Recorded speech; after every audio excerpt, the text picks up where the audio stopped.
പണ്ട് എന്തൊക്കെ ഉണ്ടായിട്ടുണ്ടായിരുന്നു. അഞ്ചാമത്തെ വയസ്സിൽ നിന്നിട്ട് മുദ്രവിട്ടിട്ടുണ്ടെന്ന് പറയുന്ന പോലെ ഇപ്പോൾ അത് കഴിഞ്ഞിട്ട് 25 കൊല്ലം കഴിഞ്ഞ ശേഷം 30ാമത്തെ വയസ്സിലും ആക്കിയിട്ടുണ്ടാവും അറിയാം.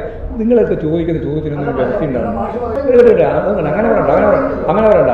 5 കൊല്ലം ഞാൻ പറയട്ടെ, പ്രതിപക്ഷ നേതാവ് എന്താണോ പറയുന്നത് അതല്ലേ നിങ്ങൾ നടത്തിക്കൊണ്ടിരിക്കുന്ന പ്രചരണത്തിൻ്റെയും ഉള്ളു കാതല്, അതല്ലേ ഞാൻ പറഞ്ഞത്. കഴിഞ്ഞ ദിവസമാണ് തിരുവനന്തപുരത്തെ അഭിഭാഷകനായ ബേലിൻ ദാസിനെ പോലീസ് അറസ്റ്റ് ചെയ്തത്. തൻ്റെ ജൂനിയറെ അഭിഭാഷകയെ മർദ്ദിച്ചതിൻ്റെ പേരിലാണ് അറസ്റ്റ് ചെയ്തത്. മാത്രമല്ല ആ പെൺകുട്ടി പരസ്യമായി തന്നെ വന്ന് പരാതി കൊടുക്കുകയായിരുന്നു. ആ പെൺകുട്ടിയുടെ ദൃശ്യങ്ങൾ നമ്മളെല്ലാം കണ്ടതുമാണ്. ഈ സംഭവത്തെ CPM-നെതിരായിട്ട് ഉപയോഗിക്കാൻ വേണ്ടി ചില ശ്രമങ്ങൾ മാധ്യമങ്ങളും പ്രതിപക്ഷവും ചേർന്ന് നടത്തുന്നുണ്ട്. അതിൻ്റെ ഭാഗമായിട്ട് ഒരു വമ്പൻ മണ്ടത്തരം പ്രതിപക്ഷ VD സതീശൻ കഴിഞ്ഞ ദിവസം ഉന്നയിക്കുകയും ചെയ്തിരുന്നു. അതിനെ ന്യായീകരിച്ചെടുക്കാൻ വേണ്ടി ചില മാധ്യമങ്ങൾ നല്ലപോലെ വർക്ക് ചെയ്യുന്നുണ്ട്. മലയാള മനോരമ അടക്കം. അവരുടെ ചോദ്യങ്ങൾക്കുള്ള മറുപടിയായിട്ട് ഗോവിന്ദൻ മാഷ് പറഞ്ഞ കാര്യമാണ് പ്രേക്ഷകർ ആദ്യമേ കേട്ടത്. ഇത് മാത്രമല്ല, മാധ്യമപ്രവർത്തകരുമായിട്ട് ഒരു തർക്കം എന്ന ലെവലിലേക്ക് കാര്യങ്ങൾ എത്തിയിരുന്നു വാർത്താ സമ്മേളനത്തിനിടെ. പക്ഷേ തൻ്റെ നിലപാട് വ്യക്തമായി തന്നെ ഗോവിന്ദൻ മാഷ് പറയുന്നുണ്ട്. മാത്രമല്ല, ഈ അഭിഭാഷകൻ മർദ്ദിച്ച ഈ അഭിഭാഷകൻ നേരത്തെ CPM-ൻ്റെ ഭാഗമായിരുന്നുവെങ്കിലും പിന്നെ പാർട്ടി ഉപേക്ഷിച്ച് കോൺഗ്രസിലെത്തി കഴിഞ്ഞതിന് ശേഷമാണ് ഈ മർദ്ദനം നടന്നതെന്നും വ്യക്തമായിട്ട് ഗോവിന്ദൻ മാഷ് പറയുന്നുണ്ട്. ആ വാക്കുകൾ നമുക്കൊന്ന് കേൾക്കാം. ഈ അഭിഭാഷകരുടെ പ്രശ്നമില്ലേ, അഭിഭാഷകരെ പോലീസിലാണ്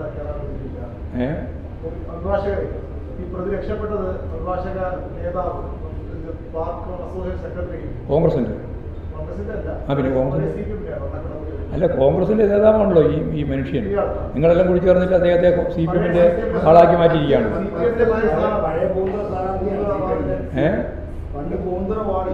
പണ്ട് എന്തൊക്കെ ഉണ്ടായിട്ടുണ്ടായിരുന്നു. അഞ്ചാമത്തെ വയസ്സിൽ നിന്നിട്ട് മുദ്രവിട്ടിട്ടുണ്ടെന്ന് പറയുന്ന പോലെ ഇപ്പോൾ അത് കഴിഞ്ഞിട്ട് 25 കൊല്ലം കഴിഞ്ഞ ശേഷം 30ാമത്തെ വയസ്സിലും ആക്കിയിട്ടുണ്ടാവും അറിയാം. നിങ്ങളൊക്കെ ചോദിക്കുന്ന ചോദ്യത്തിനൊന്നും വ്യവസ്ഥ ഉണ്ടാകും. അങ്ങനെ ഞങ്ങൾ പറയണ്ട, നിങ്ങൾ ചോദിച്ചോ. ആ ചോദ്യം ഞാൻ മറുപടി ഇങ്ങനെ പറയും. പിന്നെന്താ പറയുന്ന അർത്ഥം? അദ്ദേഹം എപ്പോഴെങ്കിലും CPM-ആയിട്ടോ ഇടതുപക്ഷ പാർട്ടിയായിട്ടോ ബന്ധമുണ്ടെന്നല്ല. ഇപ്പോൾ പ്രസന്റിൽ എന്താണെന്നുള്ള സംഭവം ആയിക്കോട്ടെ. 5 കൊല്ലം കഴിഞ്ഞില്ലേ? 5 കൊല്ലം പറയേണ്ട കാര്യം അയാൾ ഇപ്പം എന്താന്ന് പറഞ്ഞില്ലേ? ഞങ്ങൾ 5 കൊല്ലത്തിന് അങ്ങനെ പറയണ്ട. 5 കൊല്ലം ഞാൻ പറയട്ടെ, 5 കൊല്ലം മുമ്പ് ഇന്നായിരുന്നു. എന്നാൽ 5 കൊല്ലത്തിന് ശേഷം ഇപ്പോഴും അദ്ദേഹം UDF-ഉമായിട്ട് കോൺഗ്രസുമായിട്ട് ബന്ധപ്പെട്ട അവരുടെ ഈ പറയുന്ന സംവിധാനത്തിൻ്റെ ഭാഗമായിട്ട് അതിൻ്റെ നേതാവാണ് എന്ന് പറഞ്ഞിട്ടുണ്ടോ? ഇല്ലല്ലോ. ആര് പറഞ്ഞു? എവിടെയാ പറഞ്ഞു? എവിടെയും പറഞ്ഞിട്ടില്ല, വെറുതെ പറയാണ്. ഇല്ല, ഞാനിപ്പോൾ ചോദിച്ചപ്പോൾ അങ്ങനെ പറയാൻ മാത്രമേ ഉള്ളൂ.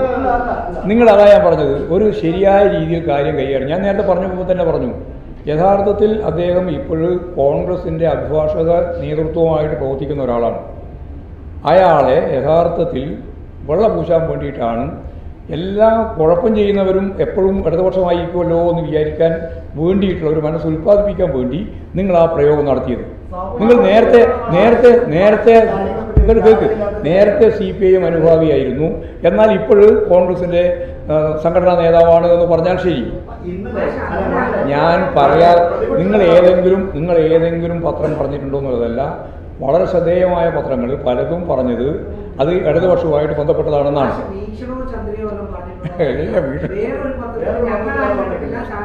ഒന്നും കൂടി നോക്കിയിട്ട് വേണം അടുത്ത പത്രസമ്മേളനത്തിൽ പറയാം. ഏതെല്ലാം പത്രത്തിൽ എങ്ങനെയൊക്കെയാ വാർത്ത വന്നതെന്ന് കൃത്യമായിട്ട് പറയാം. പോരെ?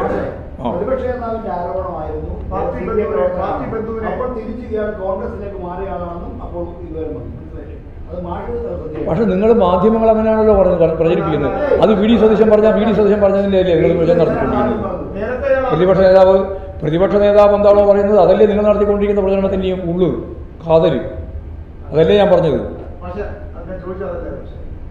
അങ്ങനെ ഇങ്ങനെ പ്രതി രക്ഷപ്പെടാൻ പോലും അവിടുത്തെ അഭിഭാഷകർ സംസാരിച്ചു. പോലീസിനെ കോടതി കയറാൻ സമ്മതിച്ചില്ല, മാധ്യമങ്ങൾ കോടതി കയറാൻ കഴിയുന്നില്ല.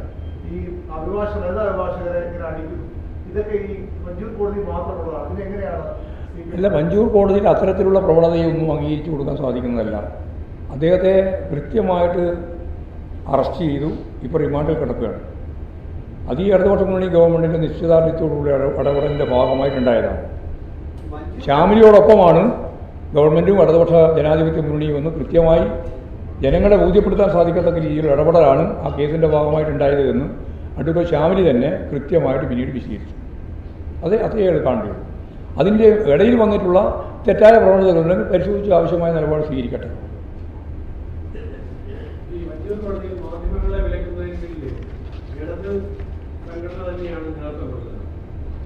എന്താണ് മാഷിന് നിലപാടുള്ളത്? ഞാൻ ഇടപെടാൻ അതെ എന്താണ് അതിൻ്റെ പ്രശ്നം എന്നുള്ള രീതിയിൽ നിങ്ങൾ പരിശോധിച്ച് നോക്കൂ. അപ്പോൾ നമുക്ക് നോക്കാം ഇടതുപക്ഷമാണോ വിടാതെ അല്ല ആരാ വിടാതിരിക്കുന്നത് എന്നുള്ളത് നോക്കിയിട്ട് നമുക്ക് ചെയ്യാം. എല്ലാ കോടതിയിലുള്ള ജനാധിപത്യ അവകാശം പഞ്ചൂർ കോടതിയിൽ നിഷേധിക്കേണ്ട ഒരു കാര്യമില്ല. അതാരായാലും അതിൽ ഇടതുപക്ഷമാണോ വലതുപക്ഷമാണോ നോക്കേണ്ട കാര്യമില്ല. ബാർ അസോസിയേഷന്റെ പ്രസിഡന്റ് CPM നേതാവാണ്. ഒരുപാട് അനുഭാവികളുടെ ഈ അസോസിയേഷനിലുണ്ട്. ഒക്കെയുണ്ട്. ഇതിന്റെ എന്തുകൊണ്ട് ഇത്തരം വിഷയങ്ങൾ CPM ഇടപെടാൻ പറ്റുന്നില്ല? അല്ല, ഞങ്ങളിതിൽ നമ്മുടെ മുമ്പിൽ ഇതേപോലെ ഈ രീതിയിൽ ഇടപെടേണ്ടതായിട്ട് വന്നിട്ടില്ല. എന്തെങ്കിലും രീതിയിൽ ഇടപെടേണ്ടതായിട്ട് വരികയാണെങ്കിൽ അവിടെയുള്ള ഞങ്ങളുമായിട്ട് ബന്ധപ്പെട്ട സഖാക്കളോട് അതുപോലെ തന്നെ അതിൻ്റെ ഭാഗമായിട്ട് നിൽക്കുന്നവരോട് ഞങ്ങൾക്ക് ശരിയായ രീതിയിൽ നിലപാട് സ്വീകരിക്കണം എന്ന് പറയുന്നതിൽ യാതൊരു പ്രയാസവും ഉണ്ടാവേണ്ടില്ല.